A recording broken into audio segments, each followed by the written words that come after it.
তৃণমূল কংগ্রেসের 20 জন বিদ্রোহী সাংসদের পদ খারিজ সংক্রান্ত মামলায় তাদের বক্তব্য জানতে চেয়ে নোটিশ জারি করেছে সুপ্রিম কোর্টের প্রধান বিচারপতি ডিভিশন বেঞ্চ। সাধারণ মানুষের নাগালের বাইরে চলে যাওয়া পেঁয়াজের দাম ও মূল্যস্ফীতি নিয়ন্ত্রণে এবারে আসরে নামল কেন্দ্র সরকার।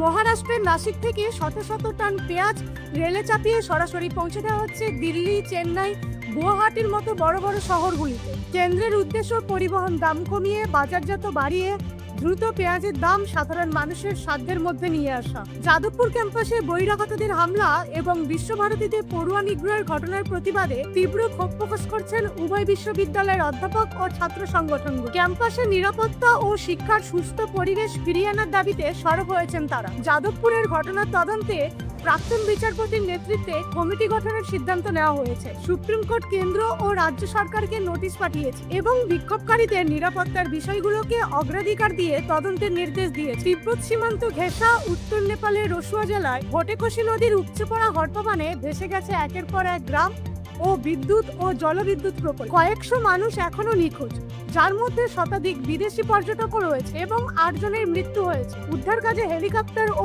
ড্রোন মোতায়েন করা হয়েছে। এই দুর্যোগের জল ভারতের গন্ডক নদীতে আছড়ে পড়ার আশঙ্কায় বিহার ও উত্তরপ্রদেশের সীমান্ত এলাকায় জারি করা হয়েছে হাই অ্যালার্ট। আজ এখানেই শেষ করছি, দেখা হচ্ছে পরের ভিডিও।